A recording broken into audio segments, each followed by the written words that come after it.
Good morning. आज अपन lesson number 5 से पहला टॉपिक शुरू करेंगे और ये जो लेसन नंबर 5 मतलब लेसन नंबर 5 से लेकर 9 तक, लेसन नंबर 5 से लेकर 9 तक यानी 5वां, 6, 7, 8 और 9, ये जो 5 लेसन है वो कितने अंक के आएंगे? 9 अंक के। कितने अंक के आएंगे? 9 अंक। यानी सेकंड जो यूनिट है वो कितने अंक की आएगी? 9 अंक की आती है। तो उसमें अपन लेसन नंबर 5 की शुरुआत कर रहे हैं। तो बिल्कुल ध्यान देना है, यूनिट में क्वेश्चन आते हैं कितने नंबर के आते हैं? 9 अंक के। तो शुरुआत करते हैं सबसे पहले लेसन नंबर 5 और जो पाठ का नाम है वो पादप जल संबंध है। ठीक है, तो अपन सबसे पहले इस चैप्टर में पढ़ेंगे जल की क्या विशेषता है, प्रमुख जल की विशेषताएं। तो यहाँ देखते हैं सबसे पहले तो जल क्या होता है? सार्वत्रिक विलायक होता है। क्या होता है? सार्वत्रिक विलायक यानी यूनिवर्सल सॉल्वेंट होता है। फिर ये इसकी कौन सी प्रकृति होती है? ध्रुवीय प्रकृति होती है। कौन सी प्रकृति होती है? ध्रुवीय, यानी इसमें H पॉजिटिव और OH क्या होता है? नेगेटिव। तो किसको क्या बोला जाता है? ध्रुवीय प्रकृति। फिर जल के मध्य कौन सा बॉन्ड पाया जाता है? हाइड्रोजन बॉन्ड, जैसे HOH, HOH। तो इनके मध्य क्या पाया गया है? हाइड्रोजन बंध पाया जाता है। तो पहला सार्वत्रिक विलायक हो गया। दूसरा ध्रुवीय प्रकृति में यानी H पॉजिटिव और OH क्या होता है? नेगेटिव।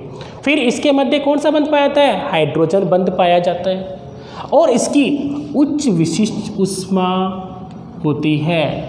जल की क्या होती है? उच्च विशिष्ट ऊष्मा, अर्थात आप जल को 100 डिग्री करोगे तभी उबलेगा, इससे कम पर जल नहीं उबलता है। तो उसकी ये क्या हो गई है? उच्च और विशिष्ट ऊष्मा होती है। फिर इसका उच्च घनत्व कितनी डिग्री पे होता है? 4 डिग्री सेंटीग्रेड पर इसका उच्च घनत्व होता है। और इसकी pH क्या होती है? उदासीन होती है। जल की pH क्या होती है? उदासीन। तो प्रकृति में सार्वत्रिक विलायक, ध्रुवीय प्रकृति, हाइड्रोजन बॉन्ड का उपस्थित होना, उच्च विशिष्ट ऊष्मा प्रकृति, 4 डिग्री पर उच्च घनत्व और pH क्या होती है इसकी? उदासीन। फिर इसके अणुओं के मध्य उच्च सहसंजक और आसंजक बल भी पाया जाता है, यानी जल में सहसंजक और आसंजक बल उपस्थित होते हैं। और इसमें डाई इलेक्ट्रिक स्थिरांक है वो कितना होता है? 80 होता है। यानी जल की बात करें तो उसमें डाई इलेक्ट्रिक स्थिरांक कितना होता है? 80 होता है। फिर जल है ठोस, द्रव्य, गैस, इन सभी में क्या होता है? उपलब्ध। तो पहले प्रारंभ में जब शुरुआत करते हैं चैप्टर में तो जल की सामान्य विशेषता दे रखी है, वो कंप्लीट है। ठीक है, अब बात करते हैं पहला टॉपिक। सबसे पहले है टॉपिक विसरण।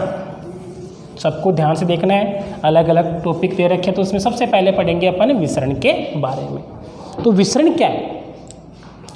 तो पदार्थ के जो अणु है वो उच्च मात्रा से निम्न मात्रा की तरफ गमन करते हैं तो उसे क्या कहते हैं? विसरण।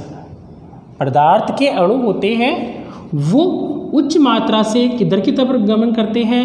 निम्न मात्रा की तरफ गमन करते हैं तो उसे अपन क्या कहते हैं? विसरण कहते हैं। उच्च मात्रा से निम्न मात्रा की तरफ गमन करते हैं उसे अपन क्या कहते हैं? विसरण कहते हैं। ठीक है, अब जैसे आपने मान लो किसी कमरे के अंदर अल्कोहल की बोतल को खोला तो पूरे रूम में हो गई उसकी गंध, या सिलेंडर है उस सिलेंडर में गैस का कोई रिसाव हो रहा है तो सिलेंडर में अणु की संख्या क्या है? अधिक। भाई मान लीजिए सिलेंडर है अपने किचन में तो उस सिलेंडर के अंदर गैस का रिसाव हो रहा है तो यहाँ अणु क्या है? अधिक और बाहर क्या है? कम। तो अणु किधर से किधर आ रहे हैं? अधिक से अधिक मात्रा से कम मात्रा की तरफ। ठीक है, तो उच्च मात्रा से निम्न मात्रा की तरफ जो अणुओं का गमन है वो क्या कहलाता है? विसरण कहलाता है। ठीक है। इसके अलावा तीसरा आप ये देख लीजिए कि जल है, उसमें क्या डाल दिया, कॉपर सल्फेट डाल दिया, तो उसका रंग कौन सा हो गया, नीला। तो वो भी किसके कारण होता है, विसरण के कारण। तो आप ये कह सकते हो पदार्थ के अणु है वो उच्च मात्रा से निम्न मात्रा की तरफ जो गमन करते हैं उस क्रिया को क्या कहते हैं, विसरण कहते हैं। अब यहाँ पर ये भी दे रखा है स्वतंत्र विसरण के बारे में भी बता रखा है। तो स्वतंत्र विसरण क्या होता है उसकी बात करते हैं। तो विभिन्न पदार्थों का विसरण एक ही माध्यम में, अब देखिए यहाँ पर एक A है, ये B है, इसमें CO2 भी है, O2 भी है, इसमें O2 भी है, CO2 भी है, ठीक है। तो विभिन्न पदार्थ, यहाँ पदार्थ दोनों मान लीजिए अलग अलग हो गए, परंतु माध्यम क्या है, एक। यहाँ पदार्थ अलग है, माध्यम एक हो गया। और जब इनमें विसरण स्वतंत्र होता है, कोई प्रभाव नहीं होता है एक दूसरे पर, ये इस पर प्रभाव नहीं डालता है और ये इस पर प्रभाव नहीं डालता है, और आपस में विसरण क्रिया हो रही है स्वतंत्र रूप से, उसे क्या बोलते हैं, स्वतंत्र विसरण। तो परिभाषा क्या होगी, विभिन्न पदार्थों का विसरण एक ही माध्यम में हो परंतु एक दूसरे से क्या हो, स्वतंत्र, क्या कहलाता है, स्वतंत्र विसरण, ठीक है। विभिन्न पदार्थों का विसरण एक ही माध्यम में हो परंतु एक दूसरे से क्या हो, स्वतंत्र, उसे अपन क्या कह देते हैं, स्वतंत्र विसरण कहते हैं, ठीक है। जैसे देखिए यहाँ पर A और B, यहाँ पर CO2 कितने प्रतिशत है, 70% है, जबकि सामने यहाँ CO2 की मात्रा कितनी है, 30%, तो अधिक से कम की ओर। अब ये दूसरे निकाय में इधर ऑक्सीजन है वो कितनी है, 30%, और इधर ऑक्सीजन कितनी है, 70%, तो B से किधर आ जाएगा, A की तरफ। तो ये एक दूसरे पर प्रभाव, आपस में प्रभाव नहीं डाल रहे हैं और विसरण क्रिया क्या हो रही है, स्वतंत्र, इसे क्या कहते हैं, स्वतंत्र विसरण।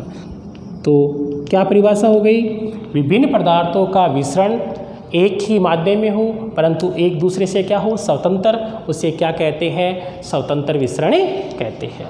अब पढ़ते हैं विसरण को प्रभावित करने वाले कारक की बात करते हैं। तो देखिए, हाँ, इसके बाद अपन बात करते हैं विसरण को प्रभावित करने वाले कारक, यानी विसरण है उच्च मात्रा से निम्न मात्रा की तरफ पदार्थ के अणुओं का गमन है, वो क्या कहलाता है, विसरण। अब कौन कौन से कारक प्रभावित करते हैं, तो सबसे पहले बात करते हैं तापमान। तो विसरण समानुपाती तापमान, अगर तापमान बढ़ेगा तो विसरण की दर बढ़ेगी और तापमान कम होगा तो विसरण की दर कम होगी। आप देखना सर्दियों के समय जब सिलेंडर में अणु जम जाते हैं तो आप उसको गर्म पानी में रखते ही उसकी जो लो है वो तेज हो जाती है, अर्थात उसमें तापमान बढ़ा तो अणु तेजी से बाहर आते हैं। तो तापमान बढ़ेगा तो विसरण की दर बढ़ेगी और तापमान कम होगा तो विसरण की दर घटेगी। फिर बात करते हैं घनत्व। तो घनत्व की बात करते हैं तो विसरण व्युत्क्रमानुपाती होता है किसके, पदार्थ के अणुओं के घनत्व के वर्गमूल के व्युत्क्रमानुपाती होता है। अर्थात यहाँ पदार्थ के अणुओं का घनत्व, इसका मतलब होता है यहाँ पर आकार की बात करें, अगर अणु का आकार छोटा होगा तो विसरण की दर बढ़ जाएगी और अणुओं का आकार यहाँ बड़ा होगा तो विसरण की दर क्या हो जाएगी, कम, ठीक है। तो यहाँ घनत्व कम होगा तो विसरण बढ़ेगा, अर्थात आकार कम होगा तो विसरण बढ़ेगा और आकार जब बड़ा होगा अणुओं का तो विसरण क्या होगा, घटेगा, ठीक है। तो विसरण व्युत्क्रमानुपाती किसके होता है, पदार्थ के अणुओं के वर्गमूल के व्युत्क्रमानुपाती होता है। अर्थात घनत्व अगर यहाँ कम होगा तो विसरण बढ़ेगा, ये अधिक होगा, ठीक है, तो यहाँ विसरण कम हो जाएगा। अब बात करते हैं दाब की, टेम्प। तो विसरण समानुपाती दाब, अगर आप सिलेंडर पे दाब लगाते हो, ठीक है, रेगुलेटर को ऑन करते हो तो प्रेशर लगेगा तो गैस बाहर आती है, तो दाब बढ़ाओगे तो विसरण की क्रिया क्या होगी, अधिक होगी, ठीक है, और दाब कम होगा तो विसरण क्रिया क्या होगी, कम।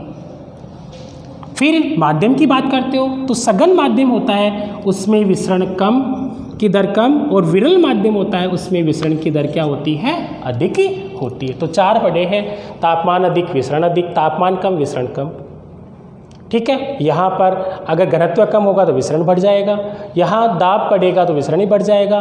और माध्यम की बात करो, सघन में विसरण की दर कम और विरल में विसरण की दर क्या होती है, अधिक होती है। अब महत्व की बात करो यहाँ विसरण के, तो एक तो इसकी किसी भूमिका रहती है, जो पादप है और वातावरण है उसके मध्य गैसों का आदान प्रदान है वो इसके द्वारा आसानी से हो जाता है। अभी आपने जो स्वतंत्र विसरण देखा था।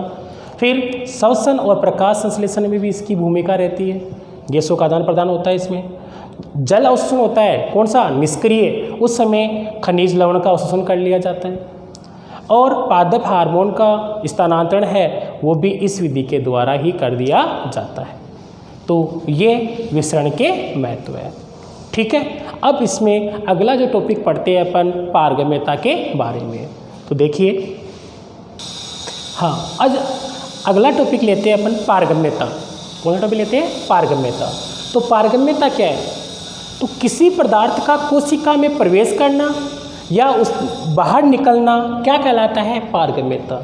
ठीक है, यानी मेम्ब्रेन है उसके अंदर प्रवेश करना या बाहर निकलना, उस गुण को अपन क्या कहते हैं? पारगम्यता कहते हैं। ठीक है, तो किसी पदार्थ का कोशिका में प्रवेश करने का और बाहर निकलने का जो गुण है वो क्या कहलाता है? पारगम्यता। तो यहाँ पारगम्यता के देखते हैं तो यहाँ 4 प्रकार से पढ़ेंगे झिल्ली। एक तो पारगम्य झिल्ली, दूसरी पढ़ते हैं अर्धपारगम्य झिल्ली, तीसरी पढ़ते हैं चयनात्मक या विभेदात्मक झिल्ली, और चौथी पढ़ेंगे अपन अपारगम्य झिल्ली। 4 प्रकार से अपन यहाँ पढ़ते हैं। ठीक है, तो सबसे पहले बात करते हैं पारगम्य झिल्ली क्या होती है। तो जब किसी झिल्ली या परत से, ये मैंने एक समझने के लिए यहाँ पर मैंने झिल्ली या परत बना दी है।